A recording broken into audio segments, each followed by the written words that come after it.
most of you know of my work. Most of you know that it's been my ministry to kind of be in this question as to how can we create sustainable congregational ministries, New Thought ministries, and so you've watched me over the years, many of you, and if you've been in Unity, you're familiar with the pilot program, the transformation experience, a 3-year effort that Unity Worldwide Ministries put forth to try to help field test in 10 Unity churches a new ministry practice, or what we call the transformation experience, which was basically my effort to integrate my learnings from my doctoral studies, studying spiral dynamics and integral theory, and applying that lens to the evolutionary process of organization, specifically of church organizations.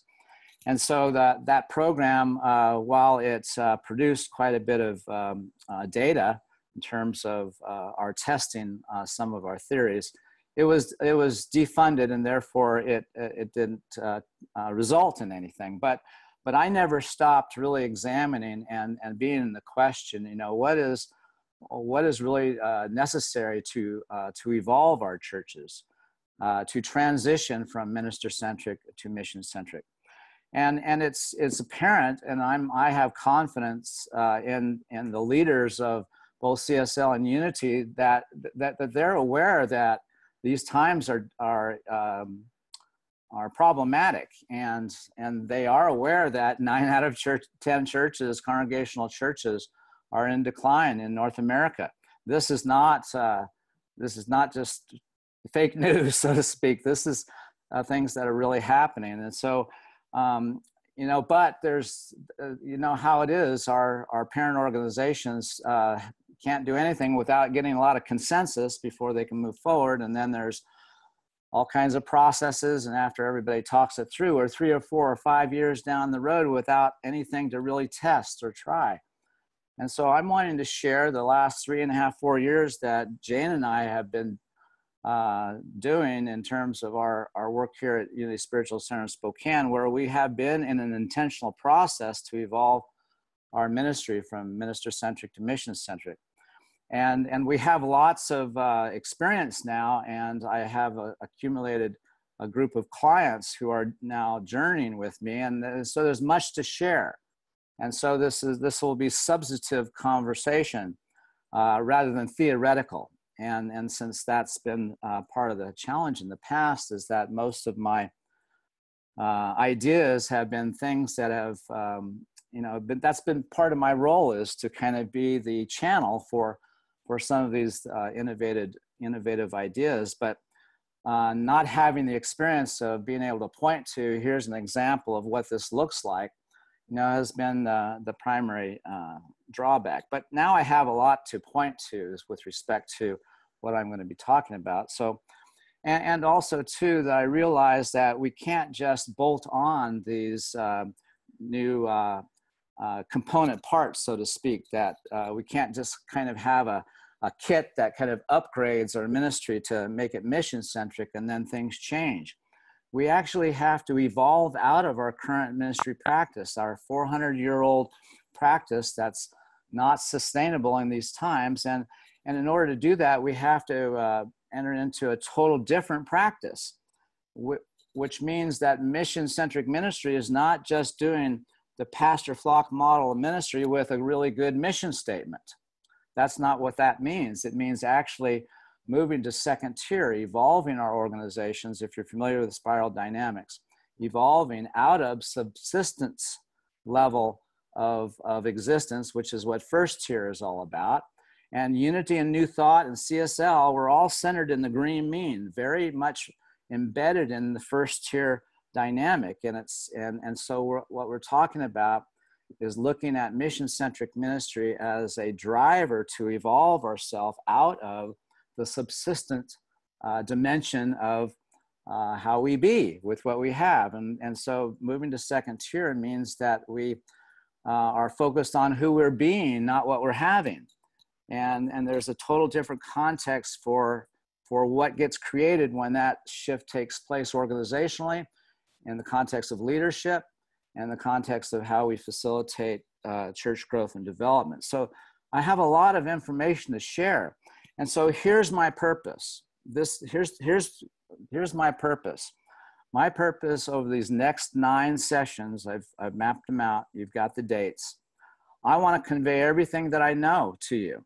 I want to teach you everything that I know about mission-centric ministry, and give it all away while I still have the energy to do that. And one of the things I've discovered about myself through those who've been closest to me, being able to tell me what they've noticed, and people have always told me that I do not know what I know. In other words, I know that there's a lot inside here, but if someone was to ask me, okay, just lay down all the things that you know, I couldn't tell you what's in there. I only know what's in there when someone asks me a question.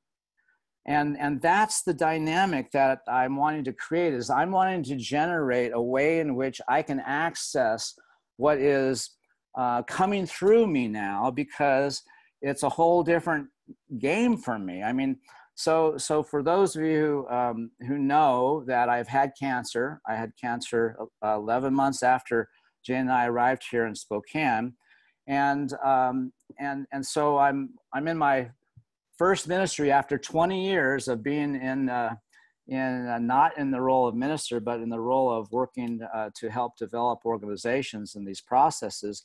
So I'm back in ministry, and now I get cancer, and so I left my consulting work because there wasn't any work there to get a job, and I had I've had the experience of being able to work in over 300 New Thought churches over the last 30 years.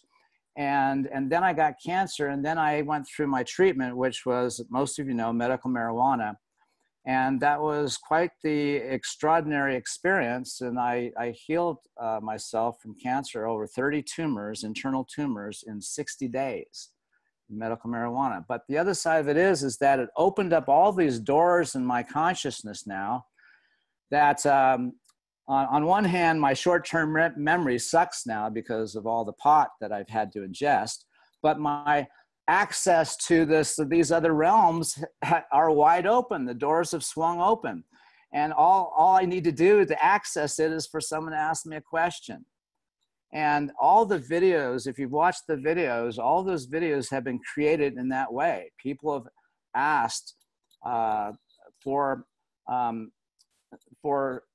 some kind of assistance with respect to a challenge of what's going on in their ministry. And my response comes from that place within me that's trying to bring forth this mission-centric second-tier model of ministry.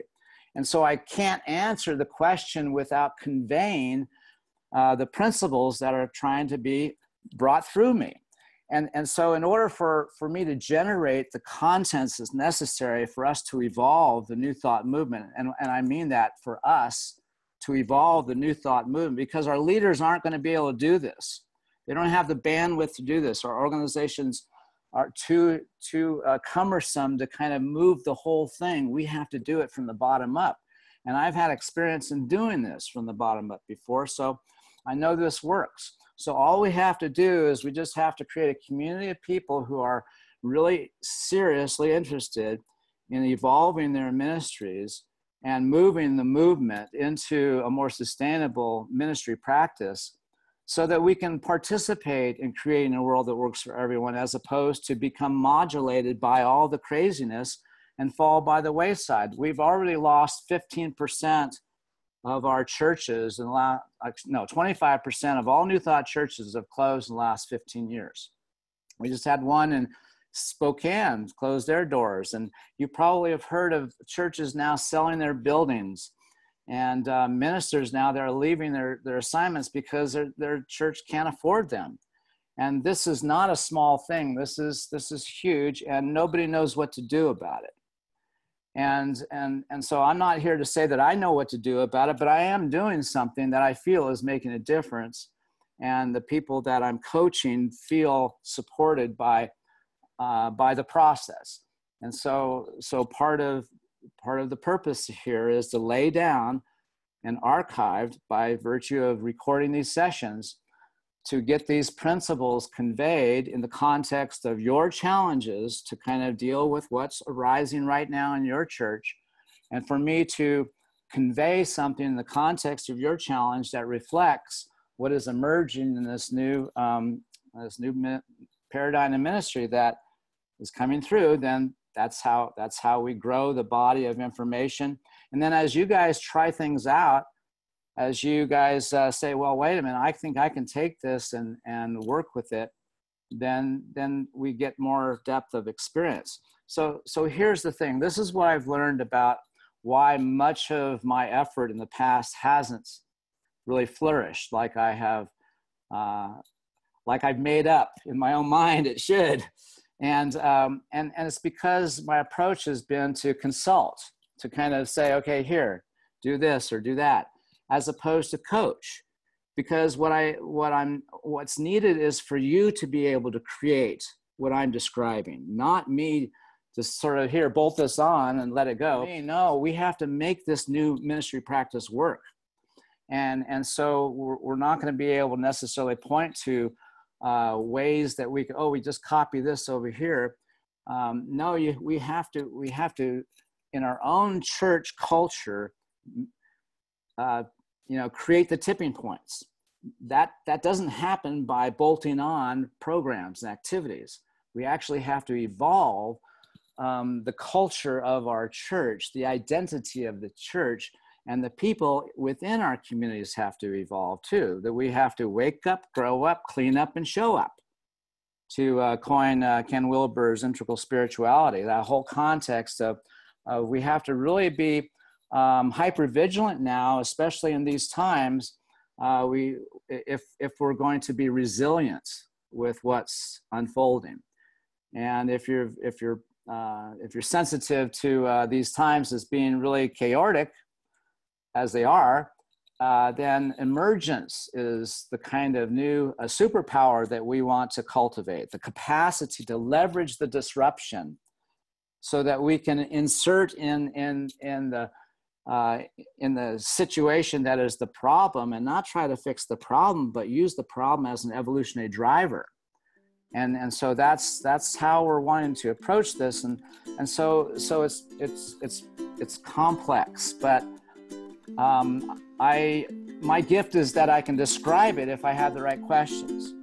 And so when we get to the questions, then that's how we'll begin to generate some of the possibilities.